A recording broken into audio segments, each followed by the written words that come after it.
Welcome everyone to our weekly Wednesday webinar here at Gentian Financial. It'll be our bi-weekly next week, which means that it'll be a week after that. So we're going to slow it down as things in the correction have changed a little bit as well. If things amp up, we'll talk again on a weekly basis, but we're going to make it more convenient for you as well.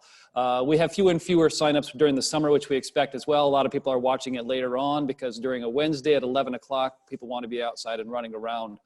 First of all, we hope everybody had a great Father's Day and a great Father's Day weekend. I know the weather was a bit odd and it shifted, but I know everybody here on the web call today has a father. So we can be grateful for that as well. We appreciate that piece. A couple of things for the housekeeping. And first of all, please keep an eye out for the Gentian questionnaire. Again, they're coming in waves, and thank you tremendously for those of you who have returned them. It's really cool getting to know you even deeper. Some of the questions we don't have time to ask during the program. It's really cool to see some of your favorite colors, restaurants, movies. We read each one of them, and it's kind of funny. We go through, and it's interesting to see how many connections we actually have. We'll talk more about that as we go through, but that's been kind of fun. Some of you aren't concerned with sending it back. That's fine as well. It's just for those who'd like to participate. It's to get to know you better. It's something we thought we would want to do, and it's really working out very, very well. For those who haven't seen it yet, watch for your mail. If you want one as well, please let us know, and we'll send you the questionnaire via email directly from Julie, Lisa, Ashley, or Angie as well. Now, if you remember as well, it's summer review time. So for those, it's a light schedule, but for those of you on the summer review schedule, you're beginning those emails about scheduling. So please don't forget to set a meeting with those. If you get that email, just respond to, if you're not sure, respond, hey, I'm still looking at this, or I may be on vacation, we're not sure. Since most of you aren't traveling, we probably will get many of you to have these. As far as we can see as well in the foreseeable future right now, those will be Zoom. We're really concerned mostly with your health, and there's really no indication right now that it's super healthy for us to get together. I'm going to show you a couple things in here that Dr. Gladden has sent us about maybe wearing masks and all. And as we get kind of a sort of a green go-ahead for it, we will go ahead and move to some in-person meetings. But again, for a lot of you, you may actually find that this is much more comfortable until we get sort of an all ahead or green light or maybe some vaccine or the virus heavily dies down. So just in honor of your health, we're going to continue this as well. We'll give you more details as we go. Another thing as well, just to let you know, all past webinars are available on gentianfinancial.com. So if you want to go see any of them, if you want to binge watch them, I know everybody likes to binge watch them back to back to back to back. Please, you can feel free by hopping onto gentianfinancial.com as well, including last week's mental health. Let's call it the last 3 weeks. We've had health, which is physical health. We've had mental health, and then we had diet from 3 wonderful presenters. We'll talk a little bit more about here going in the future. You'll see the last one. I think the nutrition segment probably isn't quite up there yet, but I think Ashley will get that up there as soon as that's available for us as well. Our weekly webinars, as I mentioned, will be going bi-weekly next week. So next week, we'll skip next week. We'll be on the next one as well. We'll continue to do them, though, because we find there's so much we have, it's hard to cut it all down to 30 minutes, but we want to continue to give you this in this format for those of you who enjoy it. We understand that there might be more watchers, more viewers when things are crazy in the markets, but what we want to do is understand we're also talking about a whole life here as well. So we've got some other things you may want to see. Last one as well is we have the regulation BI, the regulation best interest is coming out as of the 30th. So you're going to get a document that looks somewhat like this. You're going to get it in the mail. It's fairly thick. You're going to get it on email. It's going to have pretty much everything you ever possibly could look at as far as, background information, any possible scenario that's occurred. There's a bunch of information in here I know they're going to really want you to take a look at, but it'll tell you every possible good, every possible bad, actually very little good, mostly the bad things that could happen. That's really what disclosures are for. So just as you know, as you get that should be coming in the mail as you go through. And if you have any questions, obviously we can answer those pieces for you as well. So again, it's wonderful to see you all again after 3 weeks of being off. It's hard because you get out of practice. No, I'm kidding. I can fill up hours of webinars as we go along. We were on the morning blend last week, which was a lot of fun as well. So thank you to those who've reached out in support. We probably got 50 or 60 emails saying, hey, that was great. Thank you tremendously. It's interesting doing that via Zoom because I couldn't see the host and she'd ask me a question or start talking and I'd be in the middle of something else. It was really funny. so as we go through. But I know I usually like to start out with something funny and gratitude. So if you get a chance, let's start out with gratitude first. Grab your gratitude journal. Take something that you're grateful for in the last 30 or 90 days, and please write that down. Take a moment and write it down. It's a very important piece. Get a piece of paper, get a pencil, get a pen. Write that piece down, and we'll share that. I'll give you maybe 30 seconds, or maybe I'll tell you mine while you're writing yours. Mine again is being able to see my mom. She came up from Iowa. She has not seen her granddaughters in 6 months. I think Isabel's grown about 2 inches during that time, and she actually had a birthday as well. So for some of you who are on the women's webinar with her, I know she had some, so she was talking about that piece as well, but she got to see her and celebrate her birthday, Mother's Day. We got to celebrate Belle's birthday from a bit of a physical distance, but closer than 400 miles away. So it was nice to see her as well. So we've looked at that. We've all remained very, very, very safe, and so has she. So a couple of other things as well. I know I like to start with, how about Ken? Ken, how about yourself? What are you grateful for over the last? I've got a couple things. So if those who are on the call remember the psychiatrist that we had from the Medical College of Wisconsin talked about routines during this time frame, a very, very important thing to keep our mindset correct. So I started a new routine recently. I'm up at 5:30 a.m. Actually, I'm up at 5. I'm teeing off at 5:30 a.m. with some friends, and we're done by 7:15. And we come home, shower up, and get ready to work hard for all of you that are on the phone call today. So it's a great routine. Also, Father's Day, I got the kids fishing at Random Lake. No, it's actually called Random Lake. It's not a random lake. It's actually Random Lake. And no, it has a nice little beach there, and it was not a lot of people there, and got the kids fishing. And we caught 4 little panfish, and I spent the whole time untangling lines and putting worms on. But again, it was a lot of fun with Father's Day weekend with the children. So the cool thing about doing this via Zoom is that I had a client say golfing in St. Louis with his with daughter and granddaughter, which was from Mr. David Krill. Thank you for sharing that piece as well. So sometimes if we get time on this, we can see a chat come across and we can actually talk about that. So thank you for sharing that piece as well, and your gratitude as we went through this piece as well. Ken, thank you for sharing too. What's interesting as well is I always like to start with something funny. So I'll start with the great dad joke. Since it was Father's Day, I want to make it as corny as possible. I was going to make one about Iowa, but that's way too obvious. So instead, what do you call somebody with no body and no nose? Nobody knows. So we'll start off with a couple dad jokes like that. Those are kind of fun. You know, it's kind of interesting. Last night I slept really, really well, and I had a dream, a massive dream. It was awesome. I was floating on a sea of orange soda. It was so, so cool. I called it a fantasy. So anyway, I know some of you really appreciate those, and you really ought to, but if you don't appreciate them, then I apologize. So we'll go through that one as well. We'll go through that Chris, one as well. I like telling dad jokes, and sometimes he laughs. Here's a good one. It's around the common sense that we're seeing out there today. So light travels faster than sound. That's why some people appear bright until you hear them speak. That's outstanding. So with that one's good, Ken. I appreciate that. Awesome.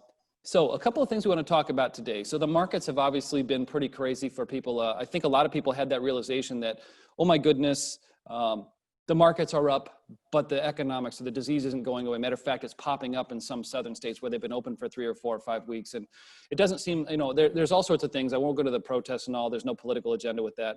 I just want to go through and talk a little bit here about some of the things that we're seeing and really the mindsets and perspectives that we have here. So what you look at here is one of the biggest pieces that have made a lot of our clients super successful is adaptability. And we've been talking about that quite a bit. So the team here really gets together and we have powwows every day and we talk about different items. But one of the things I really want to share here is that adaptability is still the word, and we're using it as a proactive basis too. What do we need to be able to adapt to? There's so many different things, and we're doing a ton right now with, I'm going to call it scenario planning. So we'll talk a bit more about a couple of those. But I think if you look at adaptability, the nice thing about adaptability is it actually reduces worry. And when you look at worry, what is worry? Worry is the single most energy zapping, least productive idea that exists. Okay, what does worry do? It takes energy from you and from the day and from the good things that you want to have. Matter of fact, one of my friends said this as well, a good friend of mine, I think it might have been Lee Brower or Ron Nakamoto, said, worry is taking future potential troubles and making them real today. So it's fighting battles that may not come, which was a really good way of looking at it as well. So that's one piece. I'd say we want to be very careful about worry and begin to put that to the side. There's some healthy parts, but just, I would say, minimize that if possible. Adaptability is still the key. So scenario mapping, there's a whole lot that we've been going through in scenario mapping. There's a process we use called STEEP. I've been working with, and our whole team's been working with a group called Empowered Wealth for a long time. We're going to talk more about empowered wealth and true wealth as we go along through these and we go through this year. But what's really interesting about that, when you start looking at this, there's so many things changing, and let me give you just a view of what those are. So I'm going to go through this because there's about 90 of them we've put together so far, but what's happening? What's happening out there? What's changing? So for society, how about the shift of working at home? Is that affecting people? Long-term impacts of social distancing or physical distancing and distrust of strangers for health reasons. Those are changing. Racism and inequality issues, we're seeing that, and income inequality issues, we're seeing that right now. Face masks in public or lack thereof. Handshaking is almost offensive right now. You have anybody who's reached out for your hand, and you're like, whoa, whoa, whoa, whoa, hold on a minute. You know, I give them the elbow bump or something like that. It's just, and they are somewhat offended. The effects of home-based virtual education. Those are some, how about technology? The home is an internet-based hub for living. If you don't have internet connection right now and you're doing Zoom, it goes away, right? Video conferencing, cashless transactions. How about the economy? US government debt and recession going on. There's so many more. There's 7 or 10 in economy, financial, interest rates, robo-advice. These are things we talk about quite a bit. Health, herd immunity, treatments, potential vaccines, virus mutations, 2nd or 3rd or 4th potential waves. So here's what we do. Environment, politics, there's about 7 or 8 different topics, but we've been going through these and really just talking about how those scenarios may impact us. Not just financially, but we know that's how you first engage us, but also during life. So a lot of what we've been doing here with the team, but also with some outside experts and really having a lot of discussions today. I have a call at 4 o'clock again to talk more about this with some great leaders all around the nation. Is what do we do about these? How might we impact these? How can we do anything to help you prepare for those unknown unknowns mentally? So that's a big part of what we've been doing on the scenario planning as well. I think, I've been doing a master class with Herbie Hancock on jazz, and I think you've heard me talk about math before. It's like a $149 app for the year. And I don't know about many of you who know me well, but I'm a lifelong learner. And this is for the lifelong learner addict, which I sort of am. But I've been watching this Herbie Hancock masterclass. I don't always appreciate jazz as much as I should, but really interestingly, he's got one great point. He's talking about playing one time when he was young with Miles Davis. And he's going along, and he's like so honored to play with Miles Davis, and then he makes a mistake. And Miles Davis is kind of a perfectionist. He plays perfectly. So he was horrified. But instead of calling it out and stopping it like Ray Charles does sometimes, he instead did this. Miles turned it into something beautiful. So really cool, he took that and he went a different way with it. And as professional as he was, he took that horrible error and turned it into beautiful, beautiful music. And the lesson here, I think, comes out is sometimes the best things come out of really trying times, like we're in. That may be a stretch, but I'm starting to see a lot of these connections. The best things that come out of trying times are times like this. So look for what those things are. Concentrate and appreciate what those things are as well. Some interesting pieces, but I've been watching that one. There's some other pieces we'll talk about in the future on that, but I think that's a good piece too. And to those of you who participated in our Health with the Side of Wealth program, it's really about optimization of longevity, optimization of mental health, and optimization of diet. So we had Dr. Jeff Gladden talking about optimizing health, which was a wonderful piece. He talks about some things that are way over our head, but then gave us some applicable pieces we can do. And he's continuing to provide us with some great pieces I'll show you in just a moment. Well, matter of fact, here, I'm gonna share my screen if I can. I'm gonna try this one out. Let me see here. Here's something he just shared with us. And if you take a look at this piece here as well, if you look at this is from Dow University of Health Sciences. This shows you the COVID carrier. If you are a COVID carrier without a mask, and to a healthy person, even with a mask, the possibility of transmission under the circumstances would be up to 70%. Now, if the COVID carrier had with a mask, if they had it, the possibility of transmission to a healthy person is 5%. But look at the bottom. If you have this case where the COVID carrier and the healthy person both have masks, it's unbelievably minimal, 1.5% chance of submission. Again, the bottom is 40% of transmissions happen before symptoms actually occur. So wear a mask to protect others, they wear a mask to protect you. And this is an important one. We, not me. This is everything. This can be we, not me, is how do we get together and make sure we're together on this rather than just a me. So I'll stop the screen sharing there, but that was a piece I wanted to basically jump on and show you. I liked having that. There's a lot of charts we can show. We'll have to get them approved ahead of time as well. But that was a really interesting piece from Jeff. John Lehrman was a great piece. I know we all talked about how we all can look at grieving and how we can get through this process, and the discovery that retirement actually has along with it a grieving process. We'll talk about that more in the future too, but that's an interesting piece. I think we were talking about Ken, myself, Zach, and also Peter as well. Another one too is then Nicole Kiernan. She was great. She's a dietitian from the Milwaukee Brewers. So Ken has a good friend who knows the Brewers well and got us that connection, which was awesome. I'm going to give Ken a great shout out for that. And I've been talking with Nicole about doing a bit more about, okay, how can we make this presently applicable? How can we actually do something about this piece as well? So really, longevity, optimizing health, mental health and diet, and living a whole life have been great. So we had great friends of us from around the nation. Tim Freeze up in Chippewa Falls, David Adams down in Nashville. Really two great practices. And what we're trying to do is bring you pieces that may be interesting you. First and foremost, we do understand, however, we help you with your finances, but we know your finances are simply a resource to your happiness, which often includes things that are much more important than just wealth and money. So money is a great resource, but these are the other things we'll bring out. To some of you, you love it. To some of you, it's not for you, and that's okay. But we just want to make sure we provide those because we've got access to a lot of people that you probably should know. So we'll go with that one as well. Ken, why don't we turn it over a little bit? Before I'll turn it over to markets here and give it over to Ken in just 1 second. But we saw a really, really horrific title come out here just recently. It was from LPL. It's a firm that's a clearing firm like ours as well, from Raymond James. I'm going to talk about it. I can't show the article yet because I don't know if it's approved. Once we get it approved, I may. But it's a shocking statistic. And I want to give you, first of more than anything, an applause, because this was not you. 33% of investors 65 years and older sold all their stocks during this correction. Think about that. 1 out of 3 people sold all their stocks. Out of all people that exist, almost 20%, 1 in 5 sold all their stocks. We don't have anybody who, we have one client who had it for some reasons to do that, 1 out of all of our clients. So I got to tell you, what we're doing here is to prepare you for these times subconsciously so that when they happen, you know what to do and to not react to that. There's a bunch of pieces that go with that as well. We'll talk a little bit more about, but it was just horrifying statistics to hear. It's like, so think about that. The market's up 54% from bottom to top. So you sell and then you miss it. It's like paying full ticket for a ride and then not taking it. So it's just one of those things you never know, and that's why we don't try to time it. So Ken, I wanted to mention that before I hopped into markets, but I'll let Ken go through markets. Well, that's a great piece, Chris. Thanks for sharing that. So we get into the markets a little bit. Again, I know Zach likes to go through this piece. Zach's on an appointment with a client right now. And so I'll go through a couple pieces here. Again, we talked about, for the last 4 or 5 times, I've talked about growth and value. Those are the 2 key components to the cycles in the markets, and we really pay attention to them because it's a really important piece to your portfolio. When I look at growth and value right now, and I look at year to date, so that's January 1 of this year to basically the end of last week, June, but it must have been like 17 or 18, I think.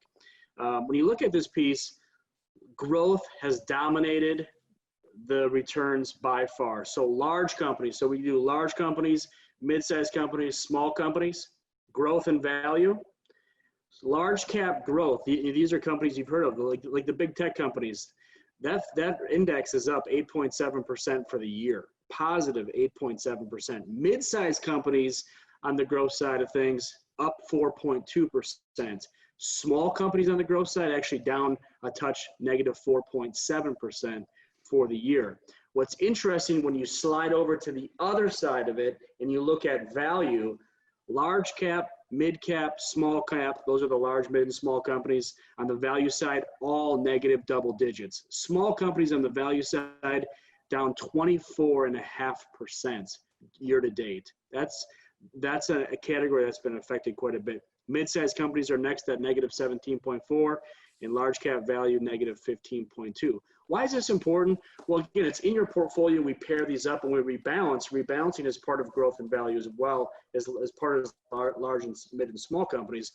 But what's interesting about that is dividend paying stocks typically end up in that large cap value category that we talk about, dividend paying stocks.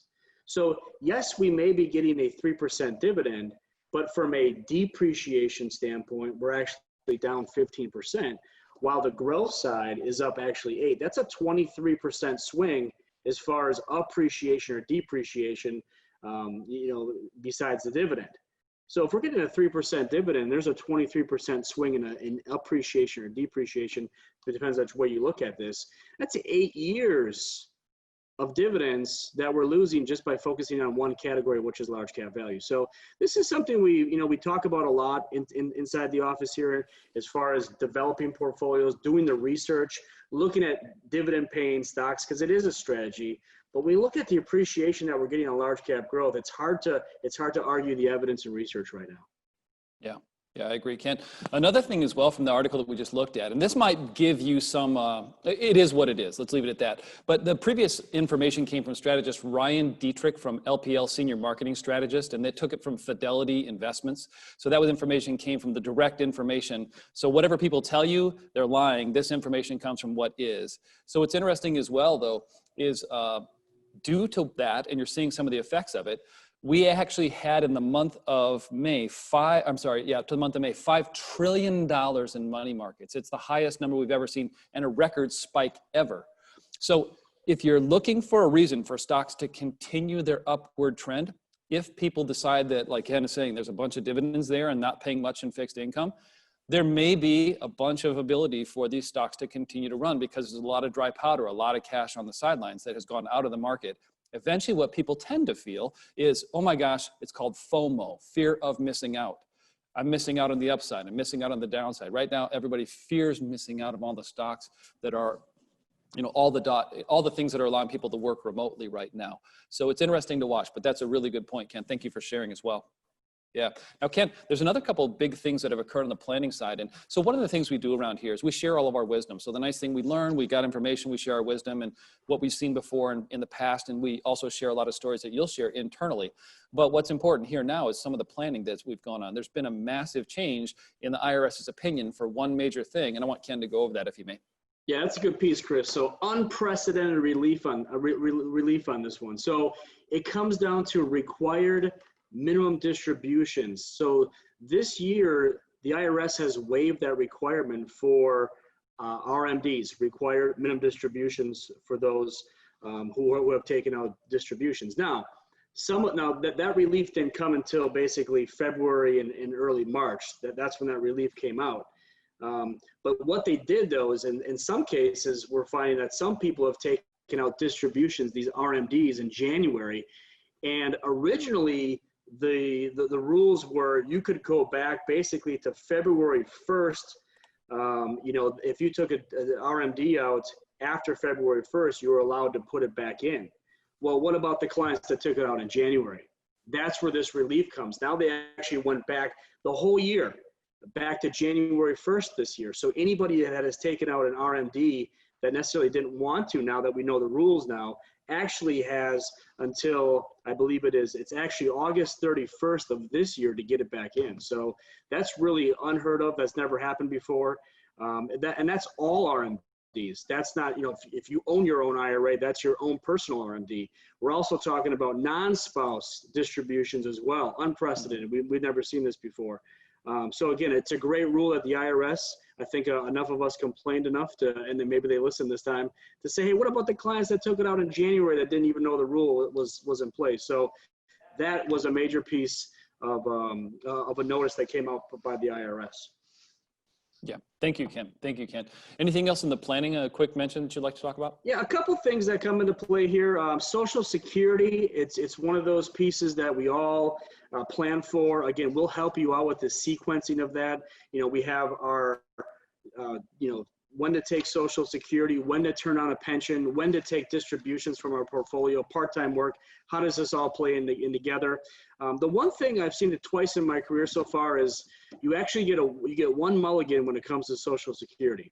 Now, a lot of this this doesn't apply to everybody, but those who are in a situation where they've taken it and maybe landed a job and now their income is actually a little too high for what Social Security says it's okay to make before normal retirement age. Once you hit normal retirement age, you can make as much money as you want and still collect full benefits based on your benefit. But if you are collecting before normal retirement age, there's actually a cap on income. And so there's been a couple situations where we started collecting and all of a sudden we landed a job that we were hoping for and all of a sudden we were making too much. You actually have one mulligan. You can redo it. but that's it. So you can say, yes, I started it. No, I want to stop. And you got that one mulligan. Another one that came up here with other clients that are talking about is gifting. How do we gift properly? What are some of my strategies around that? I'm just going to give you an out-of-the-box type of strategy we came up with one client. I thought it was pretty fun. So gifting, we can give away $15,000 per year per person. So, for example, I could really give $15,000 to each one of my children. My wife could do the same. So, $15,000 per person, if that makes sense. An idea that we came up with was one grandparent wanted to start to help their grandchildren out. So this is the idea of taking some money out of the portfolio, whether it was RMDs we had to take out, and they wanted to take money out, or from a personal account. They said, I really want to help the grandkids out. So we came up with an idea of taking money out of the grandparents' portfolio and actually helping grandchildren fund their Roth IRAs for the year. I thought that was a pretty out-of-the-box type of thought that we had there. We came up with that one together. And really, so if the grandchild is eligible, they have earned income. The max is $6,000 per year for someone who's 50 and under. It's a great way for grandparents to help grandchildren if they have that desire to help fund, Roth IRAs. So I thought that was a fun planning idea we came up with there. Yeah, it's great. I love it. Yeah, there's a ton of ideas out there. Again, a lot of them too, you'll find in situations work out very, very well. Thank you, Ken, for sharing that piece as well. Another thing I want to mention too, so I do a lot of reading and kind of inspirational things, and I found this from Alan Alda. Alan Alda, by the way, was I think he was diagnosed with Parkinson's about 6 or 7 or maybe 8 or 10 years ago. And he found it from himself. He goes, he was acting out things in his dreams, which he saw was an early thing. He went to a doctor. The doctor said, no worries about it. And he goes, no, I want you to test. So they did a brain scan and found that he did have it. Also went through polio as a kid as well and had some incredible treatment. So he's got an incredible life. But, they asked him, are you optimistic or pessimistic about the future? He goes, I'm neither. I'm just surfing. So it was an interesting point. Being optimistic or pessimistic is a choice, but he goes, I'm just surfing. There's a lot of things happening, and that goes back to that adaptability. I thought it was a phenomenal piece. He's got a podcast. He's got a ton of great things. If you want to take a look at what he does online, it's awesome. And then Mark Twain, we'll go back to worrying. Mark Twain once said that worrying is like paying a debt you don't owe. So it's a really, really good piece to take a look at here. So keeping what is and appreciating what is important. So one thing I want to share with you too, this is kind of an interesting way, and I'll figure out a better way next broadcast, but did anybody see the sunset last night? If anybody was out about the time sunset occurred, it was probably about 8:30, 8:45, we do a walk. I'll just show you something on my screen here, which maybe you can see. So it's one of those pictures like, is that real? Is that possible? And we have several of those. You can kind of see it there. I know I'm sharing it fairly, and we'll get better resolution maybe some other time. But looking at those things and getting a chance to appreciate those are unbelievable. So another thing I want to make sure you do, if you get a chance to see something like that, appreciate it, feel free to send a picture to us. We get a lot of our excitement, appreciation from you guys as well. So we really appreciate that piece. Last thing is I was reading a book by Eckhart Tolle. Eckhart Tolle has and you can pronounce his name a different way, Tolle, whichever his name is, a book called The Power of Now. One of the biggest things right now is keeping your mind together with all the stuff going on out there, because what people want to do, what the news is designed to do, is to take your personal concentration away, to put yourself in a situation of something else. And if you see it on television, you feel like you're actually there. If you simply read it, you're easily detached from it. So a big piece we want to say, but in his book, one of the biggest pieces I'm taking out of is what is, and accept that. A lot of our lives is saying, well, it should be something if it should be. Yeah, but this is what it is right now. We're having strife in America right now. And it is what it is. You can't, well, we shouldn't be, we should be, or that's right, or that isn't. You can be who you are. Remember, we're more of a we, but it's a good piece. Accept what is, and then move on. It's a really good piece that Eckhart Tolle has taught me as well. A couple of things that we remain committed to you, your outcomes, your success, your happiness. We understand what money is in its place as well. Money in its place is a resource to you. We're going to talk more about this. And the question I'd like to ask, and Ken and the team and all I ask quite a bit, is what wouldn't you trade for more money? What to you is more important than money? So it's a great question. We'll talk more about it in some of our conversations. You'll see that as well. But we're going to introduce you to this empowered wealth, the idea of true wealth. Many of you have already talked about it, or we've been working around it, but we'll probably have some direct sessions on that piece as well. And thank you, those who completed that get to know questionnaire. Again, get to know you better. Very funny. We love learning about it. We love going through and seeing some of the intricacies of it. It's a ton of stuff for us. Ken, before I go into closing, is there anything else you'd like to share? Nope, I'm good. Thank you. Awesome, good, Ken. Thank you very much as well. And we'll thank Zach, obviously, who's doing an appointment right now for as well. One thing I want to announce an idea for. It's called Retire, and this is something that an idea we've had for a while. I'm looking at putting something together called Retirement is Rewirement. Why am I saying that? When you look at this, I've seen and been with you many of times before your retirement and after. And really, when I look at it, you do have to rewire yourself in many, many, many ways, financially, physically, location-wise, identity-wise, mentally, spouse, kid scenarios. So what does this rewirement really mean? So we may go through a series here and beginning to give you more of our wisdom. You can share with others on the retirement is rewirement. It may be several different forms, but we think it's something that a lot of the ideas Ken's bringing up, the ideas we've had, what we've experienced over time, should be shared and, more importantly, taught to others in the sense of learning, not in the sense of, hey, everybody should come become a client. We're very careful about how we operate with that. You guys have been great at introducing people to us. We care for them very deeply. The key is, though, there's a bunch of information that we have that we believe the world should have just to benefit themselves as well. So we're looking at that one. So this is a couple questions I have for you. I'd love to hear stories on how or what you thought when you entered retirement, it was different than you expected.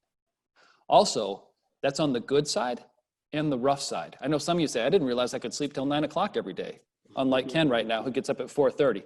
But some of you as well, hey, listen, I didn't realize how I would feel, which is this grieving process Dr. Lehrman talked about as well. If you share those with us, those are great pieces. We may be reaching out to you for some of those because that's a collective for our entire group and team in our community here. We love to hear about those so we can teach more about that. One last question too is, you're going to hear this a lot from us. What's important to you now? I know it's different for everyone, but for many of you it's the same. But we'd love to know what's important to you now. That's something that we can then go and investigate, teach, or maybe it's something we're not sharing, we should be sharing. But knowing what's important to you now, because it may not be all the markets. It may not be, some of the health stuff. But for many of you, you've told us this health stuff, the mental health, this is right what I need. This, stuff on the markets, it's great. I'd love to hear. Just let us know what's important to you now, how to gift to grandkids, how to take care of the next generation, how to be more involved in the community. Please share those with us, but what's important to you now. So one thing you know about us, we're serious about our guidance. We're definitely committed to you. The biggest thing we have is that, wealth management is what we do, but whole life is really how we operate. And we're very, very serious about getting people through times that are adverse and helping them emerge out the other side even better if they can be. So I want to thank you on behalf of our entire team here at Gentian for your adaptability from going from Boxcast to Zoom and all the different pieces in the market and sharing your lives with us. It's been huge. But really, most importantly, stay safe, stay positive, and stay grateful. Thank you from the team here at Gentian.